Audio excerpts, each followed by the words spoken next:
شدید ذہنی ہیجان کے بعد کے سکوت میں نے تحمل سے اپنا پلان بنانے کا ارادہ کیا۔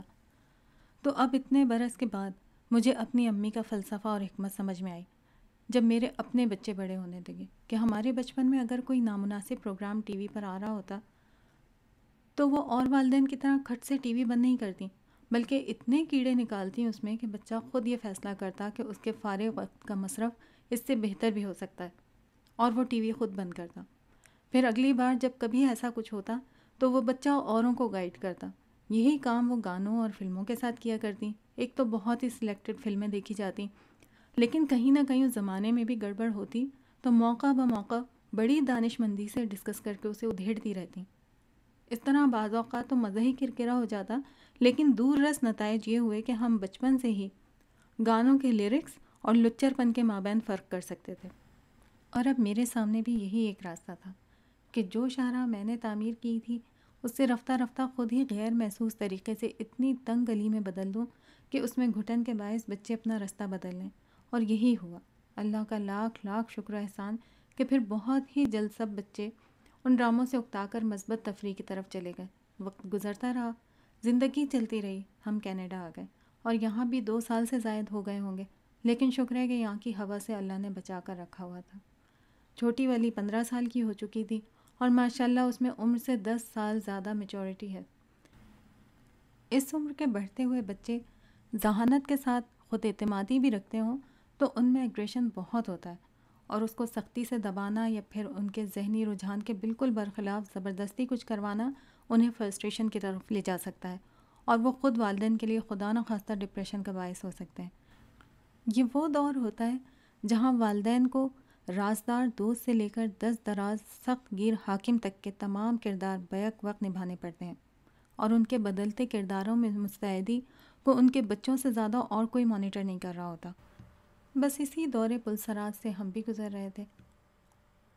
اب اسکول کے اکثر قصوں میں یہ ذکر بھی کافی ہونے لگا کہ وہ جو پہلے ڈرامہ دیکھتے تھے نا، وہ اب بھی آتا ہے۔ فلاں 4 بار مر کر زندہ ہو چکا ہے، فلاں اب تک زندہ ہے اور فلاں چینل پر آتا ہے۔ کسی دن کچھ ذکر ہوتا، کسی دن کچھ۔ اس کی دلچسپی کی شدت سے مجھے اندازہ ہو گیا تھا کہ بریک میں کافی بچیاں اس پر بات کرتی ہیں، اور سختی کا رویہ کسی بیک ڈور کا باعث بن سکتا ہے۔ میری ہلکی پھلکی ہوں ہاں تاکہ سرزنش ابھی جاری ہی تھی کہ ایک روز اسکول سے آتے ہی سب سے پہلے چینل ٹیون کیا اور دیکھنے بیٹھ گئی۔ ساتھ ہی مجھ سے پہلے خود ہی سمجھا بھی دیا کہ ہوم ورک بہت ہوتا ہے، بوریت سی نیند آ جاتی ہے، سب دیکھتے ہیں، فیملی ڈرامہ ہے وغیرہ وغیرہ۔ پھر وہی ہوا جو نشے کی پہلی فری پڑیا کے بعد ہوتا ہے۔ ہماری گڑیا کو بھی لت پڑ گئی۔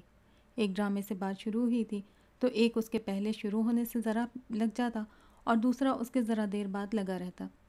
پھر ان کے اندر تجسس بڑھا تو اس طرح یہ 5 ہو گئے، اور یہ نشہ گیس اور چھوت کے مرض کی طرح پھیلتا ہے کہ جتنے لوگ اس کمرے میں آ جا رہے ہوتے ہیں وہ سب اس کا شکار ہونے لگتے ہیں۔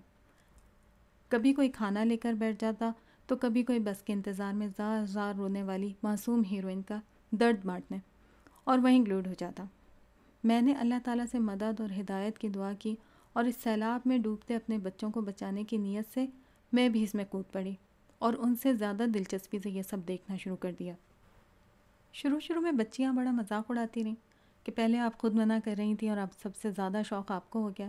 پھر رفتہ رفتہ سب بھول گئے کہ کون ٹوکتا تھا، کون روکتا تھا، بس روبوٹ کی طرح ٹائم پر ٹی وی کے سامنے بیٹھ جاتے۔ تب میں نے بھی کبھی کبھی بریک کے دوران میں ہونے والی حماقتوں پر تنقید شروع کر دی۔ بعد میں بھی انہیں ڈسکس کرتے تو اس پر سب متفق ہونے لگے کہ ان کی سٹوری ایک سی ہوتی ہے، یا کسی فلم کی کہانی کو موڑ کر اس میں فٹ کر دیتے ہیں۔ پھر جائیداد پر آپس میں مارا ماری، خونی رشتوں میں رقابت، سازشی ذہن اور جال سازیوں پر باتیں کرتے ہوئے ایک دن میں نے کہا کہ اللہ تعالیٰ کا جتنا شکر کریں کم ہے کہ اس نے ہم انسانوں کو ہر معاملے کے لیے اتنے بہترین اصول عطا فرمائے ہیں۔ اگر قرآن پاک کی تعلیم نہ ہوتی تو ہم بھی دشمنیاں کر رہے ہوتے یا دشمنوں سے بچتے پھر رہے ہوتے۔ اپنی زندگی میں کوئی وصیت بھی کر جائے کہ میری پوری جائیداد فلانے شخص کے نام، تب بھی وہ کچھ فیصد ہی اس کے حصے میں جائے گی۔ نہ کوئی بڑا فراڈ کر سکتا ہے، نہ ہی زیادتی۔ اتنی زیادہ سختی سے وراثت کے قانون پر جو عمل کرنے پر زور دیا گیا ہے وہ تمام انسانیت کی بھلائی کے لیے ہے کہ جس کے پاس دولت نہیں وہ لالچ کے باعث اتنا نہ گر جائے، اور جس کے پاس دولت ہے اس کی زندگی عذاب نہ ہو جائے۔ اب بھی جو مسلمان اس پر عمل نہیں کرتے وہ شیطان کے چنگل میں آ جاتے ہیں وغیرہ وغیرہ۔ یوں اس کی دلچسپی ان مسائل کی طرف بھی بڑھنے لگی۔ پھر ایک اور ڈرامہ تھا جس کی ہیروئن کے پتی چائے کی پتی کے برانڈز کی طرح بدلتے رہتے۔ پھر یوں ہونے لگا کہ میری بیٹی خود ہی ڈرامے کے دوران بریک کو وقفہ سوالات کے طور پر استعمال کرنے لگی، اور میں تفصیل سے اسے انہی سینز اور سوالات کے حساب سے نکاح کی اہمیت، پردے کے در پردہ فوائد، عدت کے مسائل، اس کے قواعد اور سائنسی وجوہات، اسلام میں پولیگمی کی مصلحت، رضاعت کے معاملات وغیرہ کے بارے میں اسے بتاتی رہی۔ مجھے پہلی کامیابی اس وقت ہوئی جب گڑیا نے 5 میں سے 4 ڈرامے سینس لیس کہہ کر چھوڑ دیے۔ ابھی ایک باقی تھا کہ شیطان مردود نے کامیڈی کے نام پر ان چینلز پر جو بم پھوڑا وہ کئی لحاظ سے پہلے سے کہیں زیادہ شرانگیز تھا۔ میری کشتی تو کنارے پر آتے آتے بھنور میں جانے لگی۔ شیطان کا وار روکنے کے لیے 2 ہتھیار استعمال ہوتے ہیں، ہولی واٹر یا پھر آگ۔ کل تک ہولی واٹر سے کام چلایا جا رہا تھا، اب آگ بگولا ہونے کے علاوہ کوئی چارہ نہیں تھا۔ یہ بات بھی صرف میرے گھر کی نہیں، پورے معاشرے کی ہے۔ اور ایک سوال بھی کہ ذہنی تھکن دور کرنے کے لیے کامیڈی پروگرامز ضروری ہیں تو ان کے معیار کا ذمہ دار کون ہے؟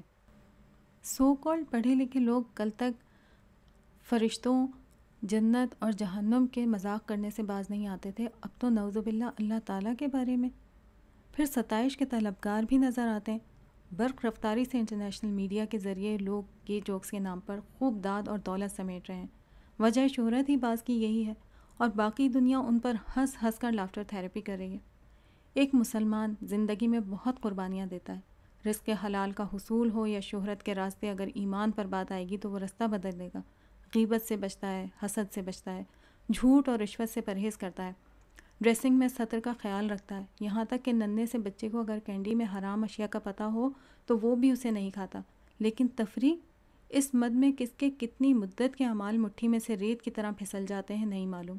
ذہنی تھکن دور کرنے میں محو دماغ کا اس طرف دھیان ہی نہیں جاتا کہ یہ وہ میتھین گیس ہے جو ایمان کی ڈائمنڈ مائن میں موجود آکسیجن کو انتہائی غیر محسوس طریقے پر سک کر لیتی ہے۔ جہاں پر موجود کارکنوں میں سب سے اہم کارکن حیا ہے۔ اس مسلمہ سچ کو دیوار پر فریم کروا لینا چاہیے کہ دنیا مسلمان کے لیے قید خانہ اور کافر کے لیے جنت ہے، اور آخرت میں ہمیشہ کی زندگی جہاں موت پکارنے پر بھی نہ مل سکے گی، وہ کافر کے لیے قید خانہ اور مسلمان کے لیے جنت ہے۔ ان مذاق اڑانے والوں نے تو نعوذ باللہ رسولوں کو ان کی زندگیوں میں نہ چھوڑا، کبھی قیامت تو کبھی دعوت کا مذاق بناتے رہے۔ پہلے بھی لوگ عبرتناک انجام کو پہنچ چکے ہیں اور اب بھی جھٹکے تو لگ ہی رہے ہیں۔ ایمان کا تقاضا ہے کہ برائی کو ہاتھ سے روکا جائے یا زبان سے، اگر دونوں ممکن نہ ہوں تو کم از کم برائی کو دل سے برا جانا جائے۔ ہمیں اپنے اطراف کے لوگوں اور بچوں کو کم از کم اتنا تو ایجوکیٹ ضرور کرنا چاہیے کہ وہ یہ جان سکیں کہ آج کل کے کئی لوگوں کی طرح حضرت لوط علیہ السلام کی بیوی بھی یہی کہا کرتی تھی کہ ہر ایک کی اپنی زندگی ہے، جیسے چاہے گزارے، اور وہ صرف اسی بات پر عذاب کی مستحق ٹھہری۔ اور جس قوم پر اللہ کے غصے، قہر اور عذاب کا یہ معاملہ ہوا کہ ان لوگوں کو عذاب کے فرشتوں نے آسمان تک اوپر اٹھا کر زمین پر پوری بستی کو اوندھا پٹک کر دھنسا دیا، انہی عبرتناک اور اللہ تعالیٰ کے عذاب کے مستحق اعمال پر مذاق۔ شکر ہے کم از کم میں اپنے دوستوں اور بچوں کی حد تک یہ کام کر پائی، اور اس کی سب سے زیادہ خوشی اس روز ہوئی جب میری چھوٹی بیٹی نے اپنے اسکول میں ہونے والے ایک ایسے سو کالڈ کامیڈی ڈرامے کو اس وقت ہونے سے رکوا دیا جبکہ اسکرپٹ، رولز، سیٹ اور کاسٹیومز تک سب کام آخری مراحل میں تھے۔ ٹیچر سپروائز کر رہی تھی اور بہت سے اسٹوڈنٹس اس میں کام کر رہے تھے۔ ایسے معاشرے میں جہاں برائی کو برا کہنا ہی برا سمجھا جاتا ہو، وہاں اس کو عملاً روکنے کی ہمت پر رب العزت نے اس کے دلائل میں ایسا وزن ڈال دیا کہ پھر تمام تر اعتراضات اس کے نیچے دب کر رہ گئے۔ اللہ تعالی ہم سب کے لیے نیکی کرنا اور گناہ سے بچنا آسان فرما دے، آمین۔